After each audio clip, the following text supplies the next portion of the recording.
It's just that they couldn't sell it because they couldn't say it. And I can honestly say I'm a changed man. It's called Shawshank Redemption.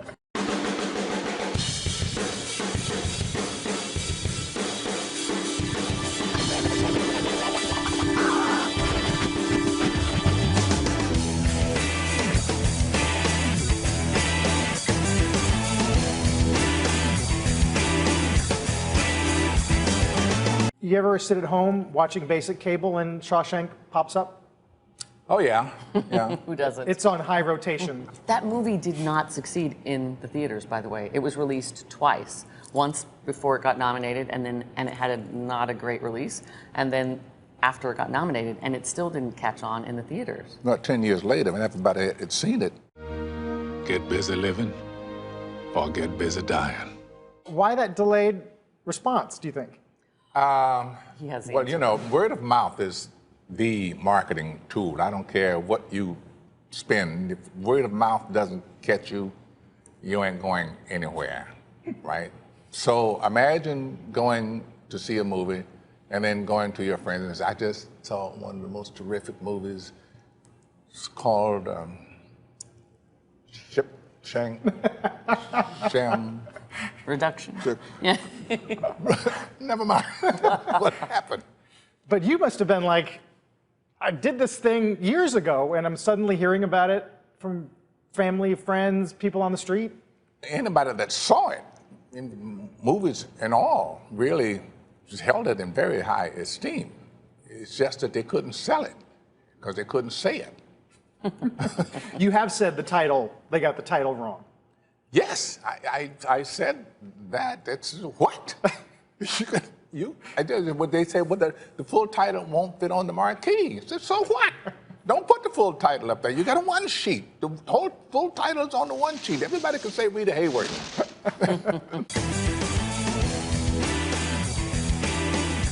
Television used to be cops and doctors.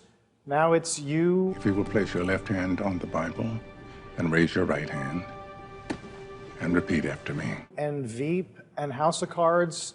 That sort of feeds what we're talking about right now. Absolutely. When do you think that started? What started it? What started it? Yeah. I'm watching wheels turn here. When Barack Obama was elected president, he was elected by everybody in this country. He was elected by the people. This was the people's leader. But there were some people in the Congress who said, never happened. Ain't gonna happen. Now your government is stymied. Doesn't work, grinds to a halt. So what the hell's going on here? This guy know what he's doing? This is what has transpired. I think people are disillusioned with what was going on in government and the stagnation, great leader, not able to get things done. Can you tell us anything about what's going to happen this season? We're going to go into an election cycle, I can tell you that. So we hope to be the aspirational version of what an election cycle could be. Is that being reflected right now or not? Are there things from real life? No, it's not being reflected right now. No, it's not being reflected right now. I think this is an aberration right now. The political cycle we're in. The real life. Yeah, the real life thing. It's not making any sense, really. Has Hillary Clinton seen the show? Have you ever heard? Madam Secretary? I'm so sorry. I was hoping this is the part where I wake up. Yes, she has. What's she saying?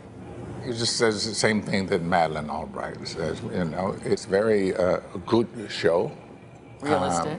Very realistic, very realistic. Preserve, protect, and defend the Constitution of the United States. A guest star you'd love for Madam Secretary?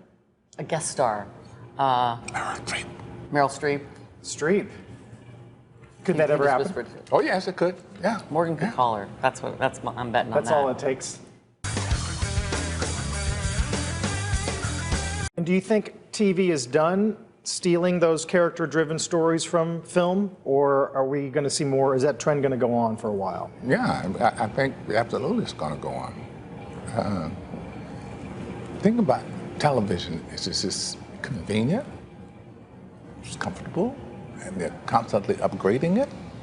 I used to be always struck when I was a kid. I grew up probably like every American kid, glued to the movies. I mean, And the magic of the movie is the smell of popcorn in the lobby. The sticky floors.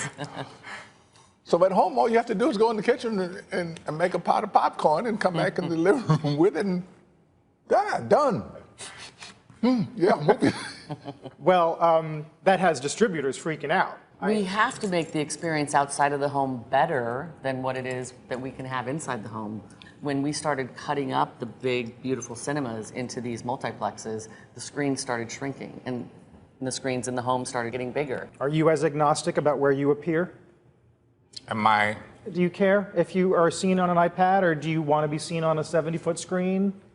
No, I don't care. Yeah, just look at me.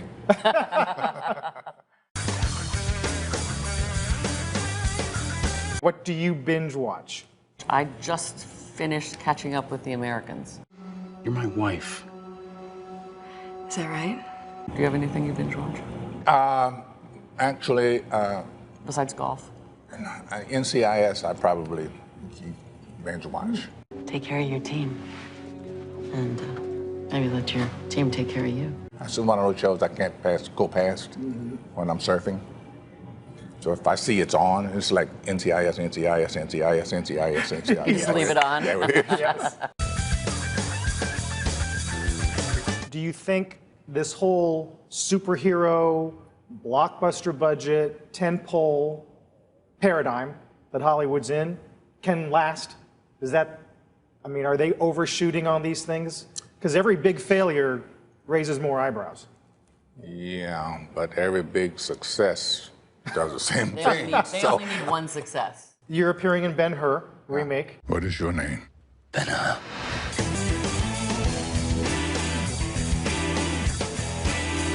Any other classic films you'd like to remake? I always wanted to do, and I spoke with Alan Ladd Jr. about it, and he said, you know what, I think we should do a remake of Shane. And I always thought, yes! I've heard that you're a low-down Yankee liar. I would love to do a remake of Shane. I play Shane. It works so well. So well. But they said, it's our classic, and nobody's touching it. So. Click start. Can you just tell me what you saw at the time? You obviously had an idea that we were not going to be watching content the way we were then. Yes. What did Steve Jobs say to you? Oh, we were presenting at the Sun Valley Conference, and we talked about how we thought that movies and television, there were going to be tens of thousands of them available online. We had this idea to put Clint Eastwood had a Western channel, Morgan had a space channel, Danny DeVito had a horror movie channel. Yeah, documentary. A documentary channel. And Steve Jobs came up to me afterwards and said, this is ridiculous, you're wasting Mr. Freeman's time, you're wasting Intel's money, no one is ever going to take the time it's going to take to download a movie and watch it online. You should stop what you're doing. And inside I was dying because I'm a computer programmer and he was one of my heroes. And outside I was trying to just be, not burst into tears. And Andy Grove turned around to me. Of Intel? Of Intel, yes. Andy Grove turned around to me after Jobs walked out and said to me, you know he's going to do it, right? This is pre-iTunes downloading movies or anything, and I thought,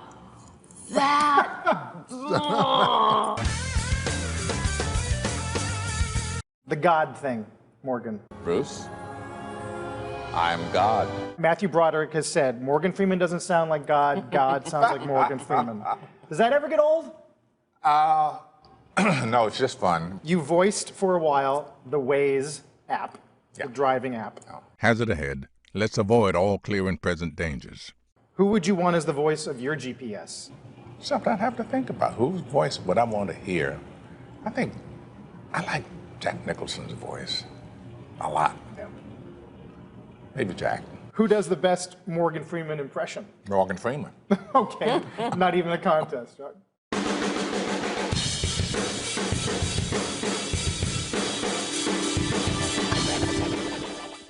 Hey CNBC fans, I'm Carl Quintanilla. Thanks for watching CNBC's Binge on YouTube. You can subscribe by clicking right here.